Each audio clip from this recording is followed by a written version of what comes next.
conditional statements in Python। तो conditional statements का काम क्या होता है? The execution of the statement is based on the condition। तो जो स्टेटमेंट का एग्जीक्यूशन होगा वो कंडीशन पे बेस्ड होगा। अगर कंडीशन ट्रू है तो स्टेटमेंट एग्जीक्यूट होगा, अगर कंडीशन फॉल्स है तो वो पर्टिकुलर स्टेटमेंट एग्जीक्यूट नहीं होगा। कंडीशनल स्टेटमेंट में सबसे पहला आता है इफ़ स्टेटमेंट। इफ स्टेटमेंट का जो सबसे पहले सिंटेक्स है यानी कि लिखने का तरीका वो है कि इफ के बाद आप लिखेंगे कंडीशन। यदि कंडीशन ट्रू है, कंडीशन के बाद कोलन ज़रूर आएगा, यदि कंडीशन ट्रू है तो इट विल एग्जीक्यूट द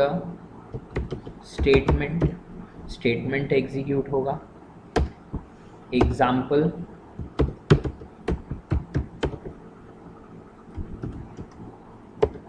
जैसे हम लिखें if age greater than equals to 18, तो हम इसके अंदर लिखेंगे प्रिंट इन्वर्टेड के अंदर you are eligible to vote. वैसे ही अगर हम बात करें इफ एल्स स्टेटमेंट की, इफ एल्स स्टेटमेंट का जो सिंटेक्स होगा वो क्या होगा कि if condition is true then statement 1 will execute, और अगर मान लीजिए कि कंडीशन गलत होती है तो एल्स पार्ट पे आएगा और एल्स पार्ट पे उसे स्टेटमेंट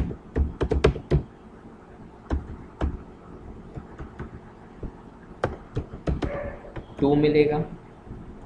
स्टेटमेंट 2 को उसे एग्जीक्यूट करना है।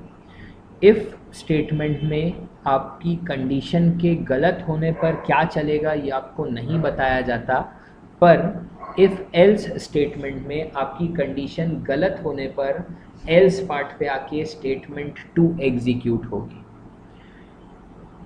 Example,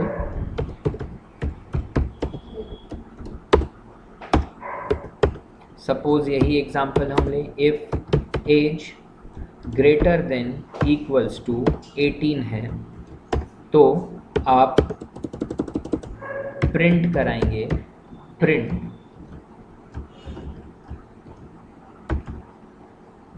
you are eligible to vote.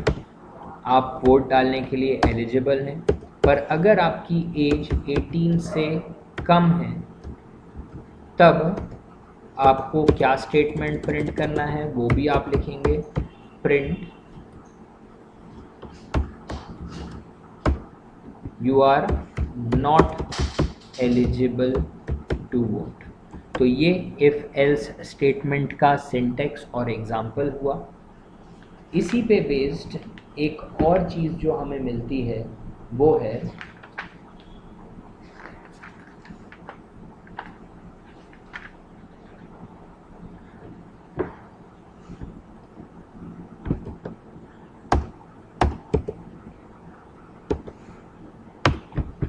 If elif statement.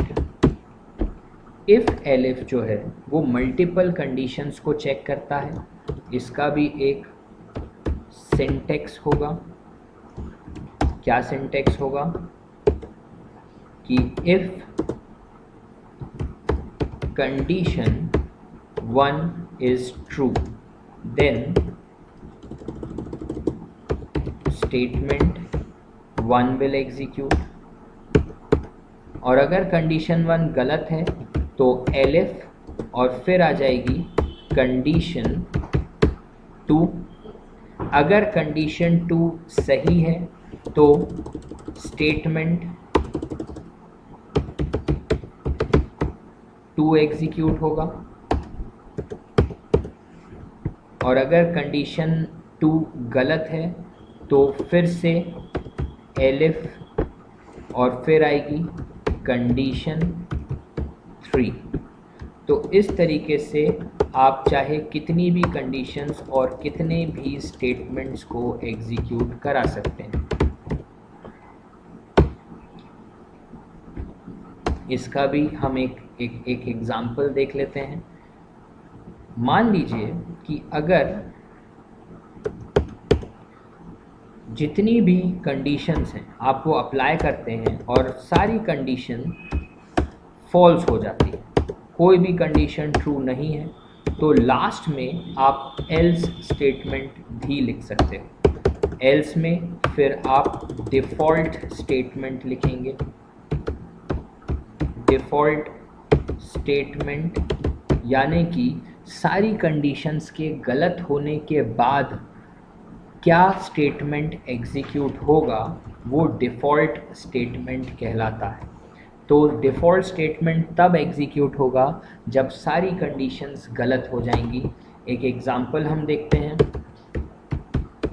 Example, मान लीजिए आपको सपोज़ एक क्वेश्चन आपको दिया हुआ है, write a program to accept a number and print its corresponding day. तो आप क्या करेंगे, आप लिखेंगे इफ़ कंडीशन में होगा सपोज डे इक्वल्स टू 1 है। अगर डे 1 डालता है यूज़र तो आप प्रिंट कराएंगे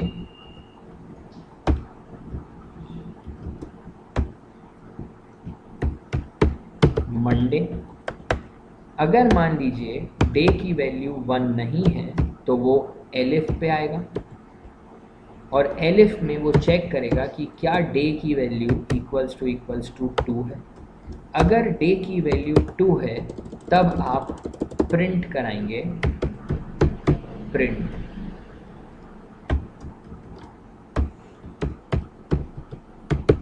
ट्यूसडे। इस तरीके से एग्जीक्यूशन होगा। फिर से अगर मान लीजिए डे की वैल्यू 2 भी नहीं है तो फिर से एलिफ और फिर डे की वैल्यू चेक करेगा 3 से। इस तरीके से ये प्रोसेस चलती जाएगी कहाँ तक, डे 7 तक चलती जाएगी।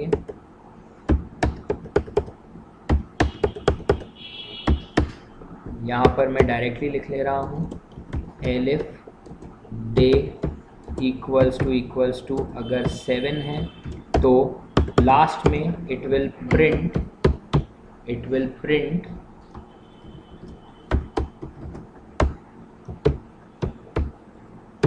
संडे।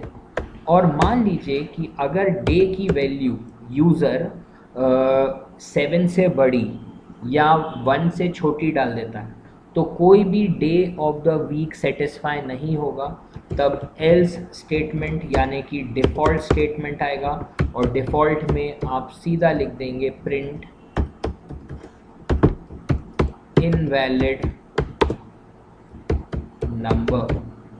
तो इस तरीके से आप इसे एग्जीक्यूट कर सकते हो जब आपको ज़रूरत पड़े किसी भी प्रोग्राम में जिसमें मल्टीपल कंडीशंस हैं, मल्टीपल स्टेटमेंट प्रिंट कराने हैं, तब आप इफ़ एलिफ का यूज़ करते हो।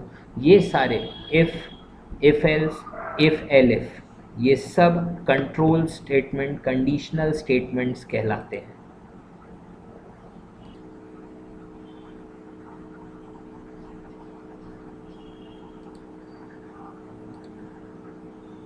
चलिए, तो अब हमारे पास जो एडिटर्स हैं, एक है पाइथन IDLE, आप देख सकते हैं आपकी स्क्रीन पे जो है this is Python ideally shell programming का एक एडिटर आपको दिख रहा है। अगर इसे मैं मिनिमाइज़ कर दूं तो आपके सामने जो ऑनलाइन किसी भी ब्राउज़र पे एग्जीक्यूट होता है दैट इज़ जुपिटर, एक ये आपके पास एडिटर है। और एक एडिटर और होता है स्टूडेंट्स, काफ़ी हैवी एडिटर है वो, आप देख सकते हैं स्पाइडर एडिटर। तो ये 3 एडिटर्स हैं हमारे पास जिस पे हम प्रोग्रामिंग कर सकते हैं पाइथन की। इसके अलावा और भी कई सारे कंपनीज़ के एडिटर आते हैं, बट आई थिंक स्कूल में आपको या तो पाइथन आईडीएलई पे कराया जाएगा या जुपिटर पे या फिर स्पाइडर पे, इन्हीं में से किसी एक एडिटर पे आपको वर्क कराया जाएगा। तो चलिए हम स्टार्ट करते हैं बच्चों। हमने यहाँ पर अभी देखा कंडीशनल स्टेटमेंट्स। कंडीशनल स्टेटमेंट्स हमने पढ़े जिसमें आपने इफ़ कंडीशन स्टेटमेंट पढ़ा, इफ़ एल स्टेटमेंट पढ़ा और इफ़ एलिफ स्टेटमेंट पढ़ा। इन्हें हम अगर प्रैक्टिकली एग्जीक्यूट करके देखें, सपोज़ हम सबसे पहले इसे एग्जीक्यूट करते हैं पाइथन आईडीएलई में यानी पाइथन शेल प्रोग्रामिंग में। आपको सबसे पहला टास्क जो करना है वो है फाइल में जाके आप न्यू फाइल पे क्लिक करेंगे। तो आप जैसे ही न्यू फाइल पे क्लिक करते हैं आपको एक नोटपैड स्टाइल में एक पेज दिखेगा। ये आपका स्क्रिप्ट मोड कहलाता है। आप लोगों ने 11th में पढ़ा होगा, 2 तरीके के मोड्स होते हैं, मैंने आपको लास्ट क्लास में भी पढ़ाया था, इंटरैक्टिव मोड और स्क्रिप्ट मोड। जिसमें स्क्रिप्ट मोड जो होता है वो कंपाइलर एग्जीक्यूट करता है। यहाँ पर हम जो प्रोग्राम बनाएंगे पाइथन आईडीएलई स्क्रिप्ट मोड पे, उसे हमें परमानेंटली सेव करना पड़ेगा। जैसे हम एक छोटा सा प्रोग्राम बनाएं, आप एज यूज़र से मांग लीजिए, age equals to int bracket में इनपुट, फिर से ब्रैकेट स्टार्ट ब्रैकेट क्लोज, एक और ब्रैकेट क्लोज, और यहाँ पर हम लिख देते हैं एंटर योर एज। यहाँ पर पर्सन अपनी एज एंटर करेगा जो कि इनपुट होगी, इंटीजर में कन्वर्ट होके एज में ही सेव हो जाएगी। फिर आपको चेक करना है कि if age is greater than equals to 18, अगर ये कंडीशन ट्रू है तो आप प्रिंट कराएंगे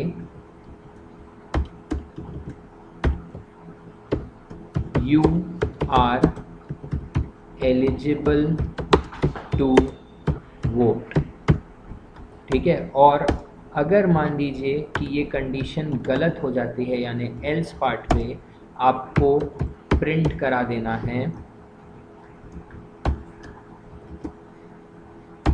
यू आर नॉट एलिजिबल।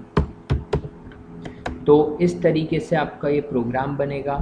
जब आप स्क्रिप्ट मोड पे ये प्रोग्राम क्रिएट कर देंगे तो क्रिएट करने के बाद आपको इसे परमानेंटली सेव करना पड़ेगा। सेव एज़ के थ्रू हम इसे करेंगे।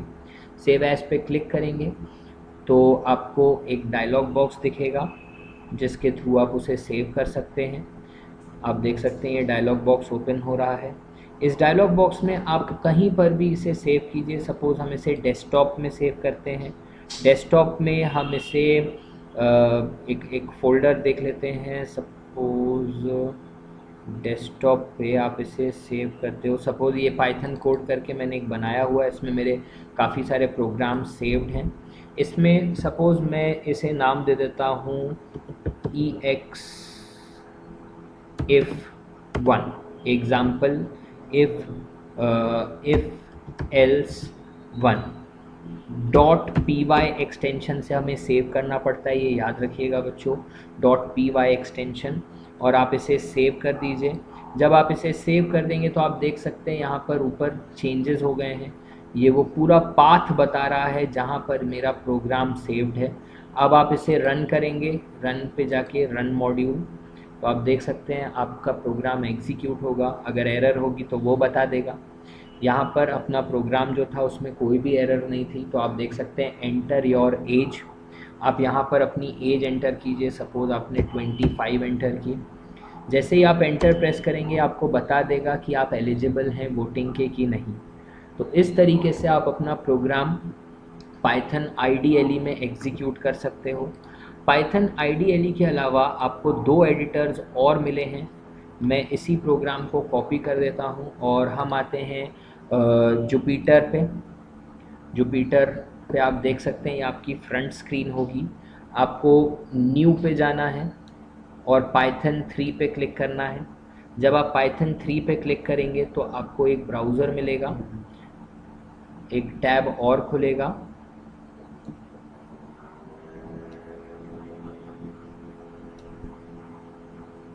इस टैब पे आप देख सकते हैं आपको एक लाइन दी हुई है, एक टेक्स्ट, जिसमें आप एंटर कर सकते हो। यहाँ पर आप अपना प्रोग्राम टाइप कर लीजिए, ये आपका प्रोग्राम है। आपका जब प्रोग्राम टाइप हो जाए स्टूडेंट्स, तो आप फाइल पे जाके फिर से ऑब्वियसली इसे सेव कर सकते हैं, सेव एज। आप अपनी फाइल का नाम लिख लीजिए। सपोज़ मैं लिखता हूँ EX if else .py लगाना मत भूलिएगा स्टूडेंट्स, ये एक्सटेंशन होता है। हम इसे सेव कर लेते हैं। सेव करने के बाद आप अपने प्रोग्राम को रन कर सकते हैं। आप जैसे ही रन करेंगे, देखिए वहीं नीचे आपका आउटपुट आ रहा है। यहाँ पर मैंने लिखा 18,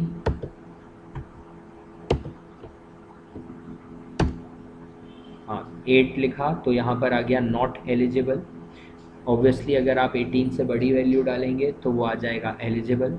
तो इस तरीके से आप अपना कोड जुपिटर एडिटर पे एग्जीक्यूट कर सकते हैं। वैसे ही आपके सामने ये जो दिख रहा है स्क्रीन, ये स्पाइडर एडिटर की है। स्पाइडर पे भी आप अपना कोड एग्जीक्यूट कर सकते हैं। आप अपना प्रोग्राम आप देख सकते हैं यहाँ पर, ये हमने अपना प्रोग्राम यहाँ पर पेस्ट कर दिया है। फाइल में जाके इसे सेव कर दें। सेव करने के बाद जब आप इसे एग्जीक्यूट करेंगे रन पे, तो आपका प्रोग्राम यहाँ कंसोल में रन होगा। देख सकते हैं आप, एंटर योर एज, यहाँ पर आपने एज 23 डाली और जैसे ही एंटर प्रेस किया, यहाँ पर you are eligible to vote. तो इस तरीके से आप अपने प्रोग्राम को तीनों एडिटर्स पे एग्जीक्यूट कर सकते हैं। ये तीनों एडिटर्स में से किसी भी एडिटर पे आपको पढ़ाया जा सकता है।